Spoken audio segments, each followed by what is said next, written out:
Chapter 14, The Bottom of the World. "My name is Gullig," said the gnome, "and I'll tell your honors all I know. About an hour ago we were all going about our work, her work, I should say, sad and silent, same as we've done any other day for years and years. Then came a great crash and a bang, and as soon as they heard it, everyone said to himself, 'I haven't heard a song or a dance or let off a squib in a long time. Why is that?' And everyone thinks to himself, 'Why, I must have been enchanted.' And then everyone says to himself, 'I'll be blessed if I know why I am carrying this load. And I'm not going to carry it any further, that's that.' And down we all throw our sacks and bundles and tools. Then everyone turns and sees the great red glow over yonder, and everyone says to himself, 'What's that?'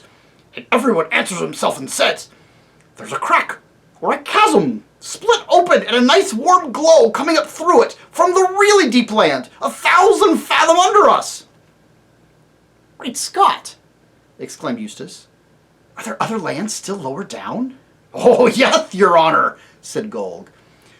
"Lovely land which we call the land of Bism. This country where we are now, the witches' country, is what we call the Shadowlands. It's a good deal too near the surface to suit us. You might almost as well be living outside on the surface itself. You see, we're all poor gnomes from Bism, whom the witches called up here by magic to work for her. We'd forgotten all about that till the crash came and the spell broke. We didn't know who you were or where we belonged. We couldn't do anything or think anything except what she put in our heads. And it was glum and gloomy things she put there all those years. I've nearly forgotten how to make a joke or dance a jig. The moment the bang came and the chasm opened and the sea began rising, it all came back. And of course, we all set off as quick as we could to get down that crack and home to our own place. And you can see them over there, all letting off rockets and standing on their heads for joy. And I'll be very obliged to your honors if you let me go now and join them."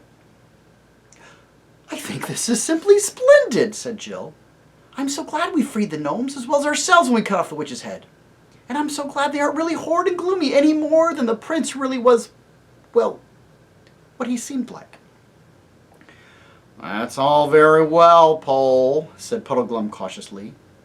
"But these gnomes didn't look to me like chaps who were just running away. It looked more like military formations, if you ask me. Do you look me in the face, Mr. Gulg, and tell me you weren't preparing for battle?" "Of course we were, your honor," said Gulg. "You see, we didn't know if the witch was dead. We thought she'd be watching from the castle. We were trying to slip away without being seen. And then, when you four came out with swords and horses, and of course everyone says to himself, 'Here it comes,' not knowing that his honor wasn't on the witch's side. And we were determined to fight, like anything, rather than give up the hope of going back to Bism." "I'll be sworn 'tis an honest gnome," said the prince. "Let go of it, friend Puddleglum. As for me, good Gulg, I have been enchanted like you and your fellows, and have but newly remembered myself. And now, one question more. Do you know the way to those new diggings by which the sorceress meant to lead out an army against Overland?" squeaked Gulg. "Yes, I know that terrible road. I will show you where it begins, but it is no manner of youth, your honor, asking me to go with you on it. I would rather die." "Why?" asked Eustace anxiously. "What's so dreadful about it?" "Too near the top, the outside," said Gulg, shuddering. "That was the worst thing that witch did to us. We were going to be let out into the open, into the outside of the world. They say there's no roof up there at all. Only a horrible great emptiness called the sky. The diggings have gone so far that a few strokes of the pick would bring you out to it. I daren't go near them." "Hurrah! Now you're talking!" cried Eustace, and Jill said, "But it's not horrid at all up there. We like it. We live there." "Well, I know you overlanders live there," said Gulg. "But I thought you couldn't find your way back down inside. You can't really like it, crawling around like Flies on top of the world? What about showing us the road at once? Said Puddleglum. In a good hour, cried the prince. The whole party set out. The prince remounted his charger, Puddleglum climbed up behind Jill, and Gulg led the way. As he went, he kept shouting out the good news that the witch was dead, and that the 4 overlanders were not dangerous. And those who heard him shouted it to others, so that in a few minutes the whole of Underland was ringing with shouts and cheers, and gnomes by hundreds and thousands leaping, turning cartwheels, standing on their heads, playing leapfrog, and letting off huge crackers, came pressing around Coal-Black and Snowflake. And the prince had to tell his story of his own enchantment and deliverance at least 10 times. In this way they came to the edge of the chasm. It was about 1,000 feet long and perhaps 200 wide. They dismounted from their horses and came to the edge, and looked down into it. A strong heat smote up into their faces, mixed with a smell which was quite unlike anything they'd ever smelled. It was rich, sharp, exciting, and it made you sneeze. The depth of the chasm was so bright that at first it dazzled their eyes and they could see nothing. When they got used to it, they thought they could make out a river of fire. And on the banks of that river, what seemed to be fields and groves of an unbearable hot brilliance, though they were dim compared with the river. There were blues, reds, greens, and whites all jumbled together. A very good stained glass window with the tropical sun staring straight through it at midday might have something of the same effect. Down the rugged sides of the chasm, looking black like flies against all that fiery light, hundreds of earthmen were climbing. "You're on Earth," said Gulg, and when they turned to look at him, they could see nothing but blackness for a few minutes. Their eyes were so dazzled. "You're on Earth. Why don't you come down to Bism? You'll be happier there than that cold, unprotected, naked country out on top. Or at least come down for a short visit." Jill took it for granted that none of the others would listen to such an idea for a moment. To her horror, she heard the prince saying, "Truly, friend Gulg, I have half a mind to come down with you. For this is a marvelous adventure, and it may be no mortal man has ever looked into Bism before, or will ever have the chance again. I know not how, as the years pass, I shall bear to remember that it was once in my power to have probed the uttermost pit of the earth, and that I forbore. But could a man live there? You do not swim in the fire river itself."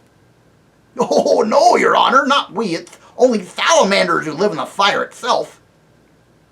"Well, what kind of beast is your salamander?"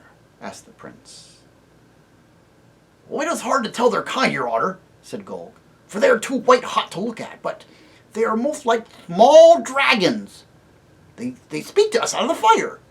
They are wonderfully clever with their tongues, very witty and eloquent." Jill glanced hastily at Eustace. She felt sure that he would like the idea of sliding down that chasm even less than she did. Her heart sank as she saw that his face was quite changed. He looked much more like the prince than the old scrub in Experiment House. For all his adventures and the days that he had sailed with Caspian were coming back to him. "Your Highness," he said, "if my old friend Reepicheep the Mouse were here, he would say we could not now refuse the adventures of Bism without a great impeachment to our honor." "Down there," said Gulg, "I could show you real gold, real silver, real diamonds." "Posh," said Jill rudely, "as if we didn't know we're below the deepest mines even here." "Yes," said Gulg, "I have heard of those little scratches in the crust you top dwellers call mines, but that is where you get dead gold, dead silver, dead gems. Down in Bism, we have them alive, growing. There I will pick you bunches of rubies you can eat and squeeze you a cupful of diamond juice. You won't care much about fingering the cold dead treasures of your shallow mines after you have tasted the live ones of Bism." "My father went to the world's end," said William thoughtfully. "It would be a marvelous thing if his son went to the bottom of the world." "If your Highness wants to see your father while he's still alive, which I think he'd prefer," said Puddleglum, It's about time we were getting onto that road with the diggings. And I won't go down that hole, whatever anyone says, added Jill. Why, if your honor they're really set to go back to the overworld, said Golg, there is one hit of the road that's rather lower than this, and perhaps the flood's still writhing. Oh, do come on, begged Jill. I fear it must be so, said the prince with a deep sigh. But I have left half of my heart in the land of Bism. Please, begged Jill. Where is the road? Asked Puddleglum. There are lamps along the way, said Golg. Your honor can see the beginning of the road on the far side of the chasm. How long will those lamps burn for? Asked Puddleglum. At that moment, a hissing, scorching voice, like the voice of fire itself, they wondered afterward if it could have been a salamander's, came whistling up out of the very depths of Bism. Quick! Quick! Quick! To the cliffs! To the cliffs! To the cliffs! It said. The rift closes! It closes! It closes! Quick! Quick! At all the same time, with ear-shattering cracks and creaks, the rocks moved. Already, while they looked, the chasm was narrower. From every side, belated gnomes were rushing into it. They would not wait to climb down the rocks. They flung themselves headlong, and either because so strong a blast of hot air was heating up from the bottom, or for some other reason, they could be seen floating downward like leaves. Thicker and thicker they floated, till their blackness almost blotted out the fiery river of the groves of live gems. Goodbye, dear honors! I'm off! Shouted Golg, and he dived. Only a few were left to follow him. The chasm was now no broader than a stream. Now it was narrow as the slit in a pillar box. Now it was only an intensely bright thread. Then, with a shock like 1,000 goods trains crashing into 1,000 pairs of buffers, the lips of the rock closed. The hot, maddening smell vanished. The travelers were alone in an underworld which now looked far blacker than before.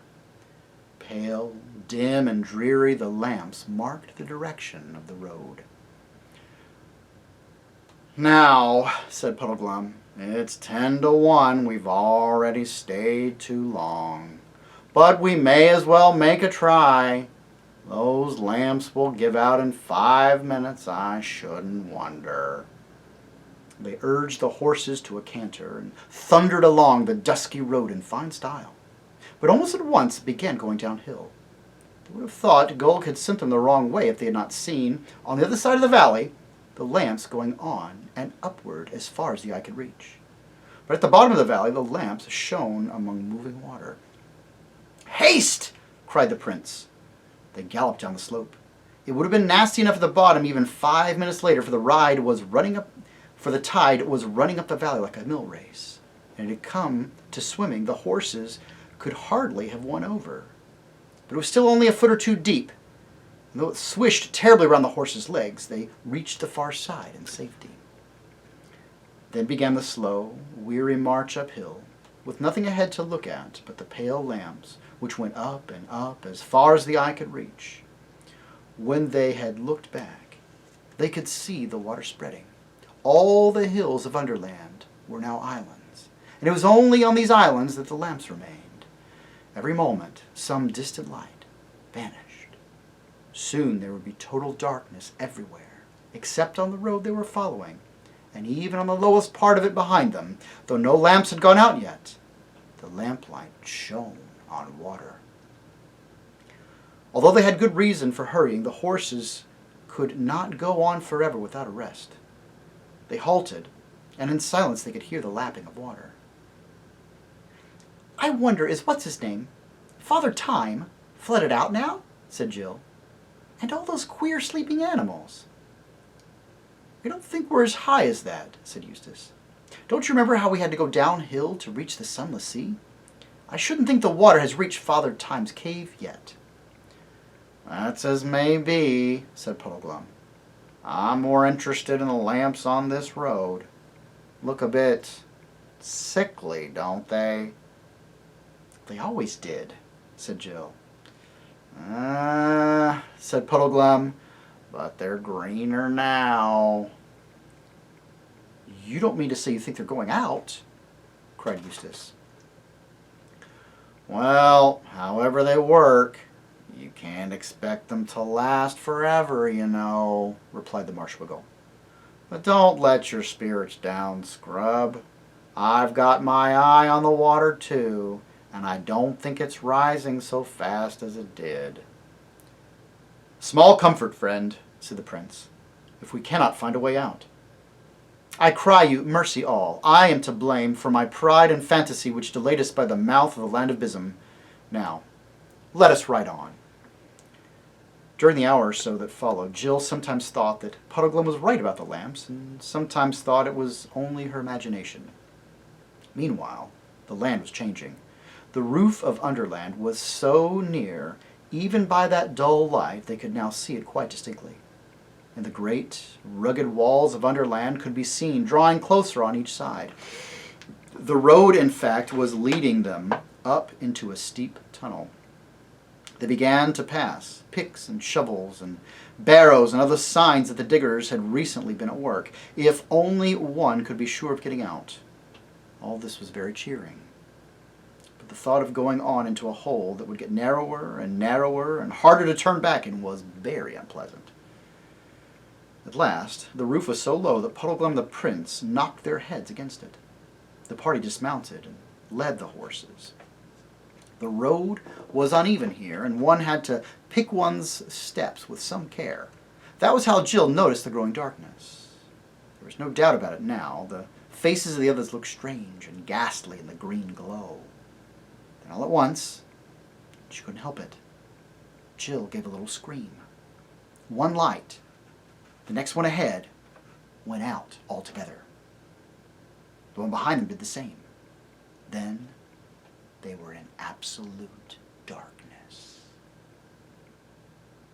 Courage, friends, came Prince Rillian's voice. Whether we live or die, Aslan will be our good lord. Well, that's right, sire, said Puddleglum's voice. And you must always remember there's one good thing about being trapped down here. It'll save funeral expenses. Jill held her tongue. If you don't want other people to know how frightened you are, this is always a wise thing to do. It's your voice that gives you away. We might as well go on as a stand here, said Eustace, and when she heard the tremble in his voice, Jill knew how wise she'd been not to trust her own. Puddleglum and Eustace went first with their arms stretched out in front of them, for fear of blundering into anything. Jill and the prince followed, leading the horses. I say, came Eustace's voice much later. Are my eyes going queer, or is there a patch of light up there? Before anyone could answer him, Puddleglum called out, Stop! I'm up against a dead end. And it's earth, not rock. What were you saying, Scrub? By the lion, said the prince. Eustace is right. There's a sort of... But it's not daylight, said Jill. It's only a cold blue sort of light. Better than nothing, though, said Eustace. Can we get up to it? It's not right overhead, said Puddleglum. It's above us, but in this wall that I've run into. How would it be, Pole, if you got on my shoulders and saw whether you could get up there to it? And that's the end of chapter 14.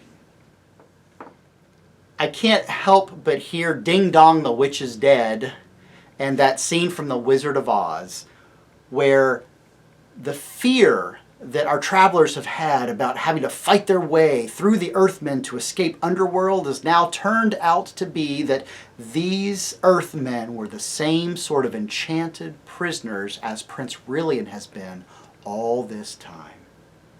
And what an amazing place they come from, the land of Bism, that even this Underworld was too close to the surface for them, and that fun description, how they would assume that those of us who live on the surface were crawling around like flies. Well, the great fear that they had being so close was forced on them by the witch who had kidnapped them from their natural home even deeper in the deep realms of the earth. So deep that the gems, the precious metals, they were alive. Diamond juice, eating rubies. What a place! What a magical, wondrous, amazing place, even in the deep depths of the world. Not a dark place, but actually so bright they could barely look at it. And these earthmen, who before seemed almost grotesque, now seem, well, kind of delightful, maybe even a little silly, and definitely happy and cheerful. They finally get to go back home. Well, with time against them, I think they've made it to a dead end. Or is it finally their way back home? Our book is nearly finished, and our friends seem so close to their goal.